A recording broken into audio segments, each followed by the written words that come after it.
இயேசு உங்களை நேசிக்கிறார்.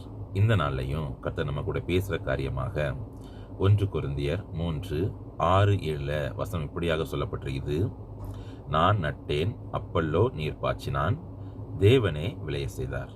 பவுல் நட்டினாராம், அப்பல்லோ நீர் பாய்ச்சிருக்கிறான், ஆனால் விளைய செய்தது தேவன் தான் என்கிற விதமாக பவுல் சொல்கிறார். 7 சொல்லப்பட்டிருக்குது, அப்படி இருக்க நடுகிறவனாலும் ஒன்றில்லை, நீர் பாய்ச்சுகிறவனாலும் ஒன்றில்லை, விளை செய்கிற தேவனாலே ஆகும். நம்ம எம்மட்டும் முயற்சி எடுத்தாலும் பயிற்சி எடுத்தாலும் அதற்கான காரியத்தை நம்மளுடைய வாழ்க்கையில் சுதந்திரிக்கணும்னா கர்த்தர் கிரியை செய்யணும். அது அப்போ நம்மளுடைய மேட்டிமை மேலோங்காதபடி தாழ்மை உள்ள இருதயத்தோட முயற்சி செய்வோம், பயிற்சி செய்வோம், கர்த்தர் சார்ந்து நின்று அந்த காரியத்தை எதிர்கொள்வோம்.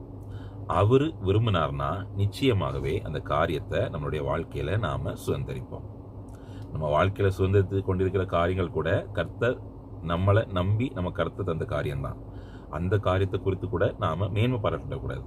எதுக்குன்னா தேவன் தான் விளை செய்கிறவர், அவர்னால தான் அந்த காரியம் நம்முடைய வாழ்க்கையில் நம்ம சுதந்திரித்தோம். அந்த உணர்வோடு நம்ம எப்பொழுதும் இருக்கணும். இந்த நாள் கர்த்தருக்குள்ள நல்ல நாளாக அமைய வாழ்த்துகிறேன்.